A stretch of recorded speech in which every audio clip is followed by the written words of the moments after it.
Okay, so the next question we have is, a coin is tossed 3 times.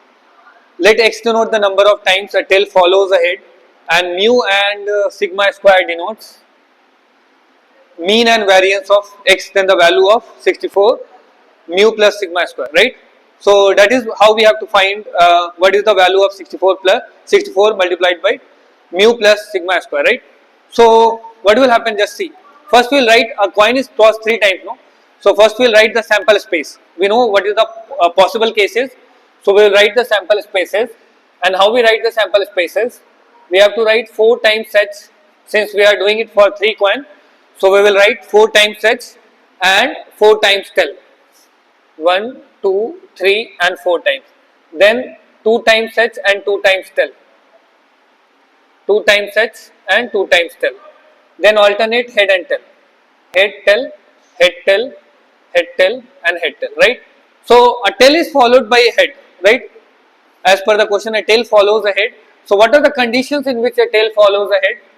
So I think this is the condition where a tail follows. This is not the condition required. This is not the condition required. This is the condition. Tail follows the head, and I think this is also one condition. Tail follows the head. So I will. This is not the condition. Then one more condition is here. A tail follows the head, and one more condition is there. A tail follows the head. This is not the required condition, right? So you just see these are the 4 conditions where a tail follows the head. Now what is the probability of each and every? Since there are 8, we have how many? 8 sample spaces, right? 8 elements you can say, or 8 types of conditions we have, right, in sample space. So every thing has 1 by 8 probability. Every has 1 by 8 probability. The probability is in every case is 1 by 8, 1 by 8 and 1 by 8 and 1 by 8, right? 8, right? Now this is the probability. I can pi, this I can xi, right? First we multiply the pi xi cases. So this will come here 0, this will come here 0, this will come here 1 by 8, this will come here 0, 1 by 8, this will come here 1 by 8, again it will be 1 by 8 and 0. Now if you do the summation of pi into xi, this is pi into xi. If I do the summation of pi into xi, it will be what? 1 by 8 plus 1 by 8 plus 1 by 8. How many times? 4 times. So I can simply write 4 into 1 by 8, and that is coming as what? 1 by 2. This is nothing but mu. This is nothing but the mean. Pi into xi summation. This is nothing but mean. Now how to find the variance? We know how we can find the variance. Variance can be found by, we can write here sigma square, right, and summation of xi square into pi minus mu we can write. So we can, okay, so this is mu square. So xi, since xi in every case is either 1 or 0, so squaring of 1 there will be no change, so it will be actually come, it will actually come equal to what?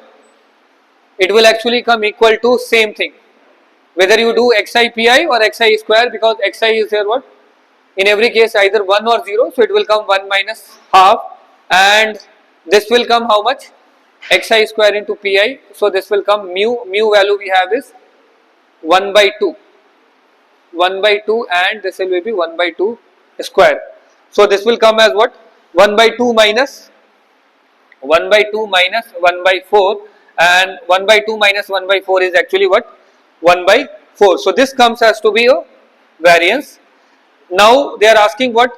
64 mu. So the value of mu we have is 1 by 2 plus this value is what? 1 by 4.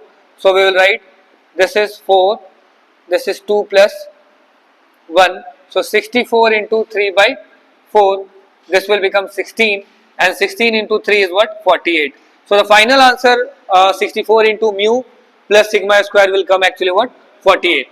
So I think this is the B option is the correct option.